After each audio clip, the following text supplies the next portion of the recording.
Apabila kita mengalami suatu fasa kejatuhan dalam hidup dan kita dah nekat nak bangkit, kita sebenarnya tak perlu cerita kat semua orang macam mana kita nak bangkit tu. Kononnya kita nak dapatkan support daripada orang lain.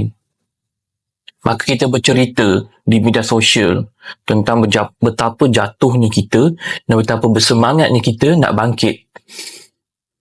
Cukuplah kita cuba bangkit secara senyap.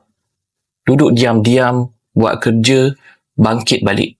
Betulkan keadaan.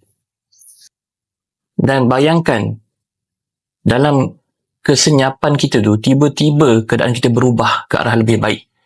Kita bangkit semula, kita berada di atas balik, malah lebih tinggi lagi.